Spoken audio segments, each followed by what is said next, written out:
ভরা মৌসুমেও নওগাঁয় আমের বাজারে দেখা দিয়েছে বড় ধরনের দরপতন। উৎপাদন খরচ বাড়লেও ন্যায্য দাম না পাওয়ায় লোকসানের মুখে চাষিরা। পাশাপাশি পাইকারদের বিরুদ্ধে ওজনে কারচুপির অভিযোগও তুলেছেন তারা। নওগাঁ থেকে সুমন আলীর প্রতিবেদন, জানাচ্ছেন মোস্তফা কামাল তোহা।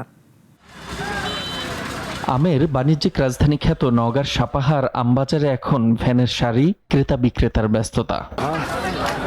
দেশের বিভিন্ন অঞ্চল থেকে আসা ব্যবসায়ীরা নানা জাতের আম কিনলেও দাম নিয়ে অসন্তুষ্ট চাষিরা। তাদের অভিযোগ, গত বছরের তুলনায় এবার সব ধরনের আমের দাম উল্লেখযোগ্যভাবে কম, অথচ উৎপাদন খরচ বেড়েছে।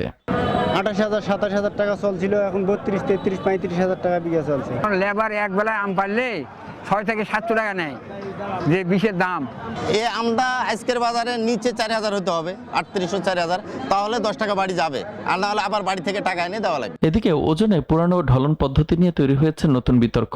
চাষিরা বলছেন, ৪০ কেজিতে ১ মণ ধরা হলেও বাস্তবে ৫২ থেকে ৫৫ কেজিতে মণ ধরে আম কেনা হচ্ছে। এতে তারা বড় লোকসানে পড়ছেন।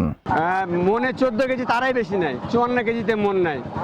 এইভাবে দেখা যাচ্ছে যে কৃষকের কাছে কিছুই থাকে না। ৫২, ৫৪, ৫৫ মন নিচ্ছে এরা।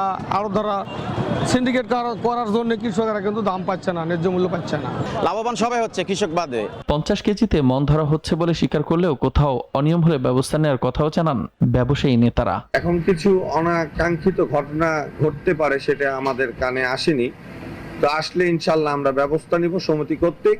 উৎপাদন ভালো হলেও আধুনিক বিপণন, সংরক্ষণ ও রপ্তানি ব্যবস্থার অভাবে ন্যায্য দাম থেকে বঞ্চিত হচ্ছেন চাষিরা। তাই সরকারের হস্তক্ষেপ চান তারা। মোস্তফা কামাল তোহা, নাগরিক।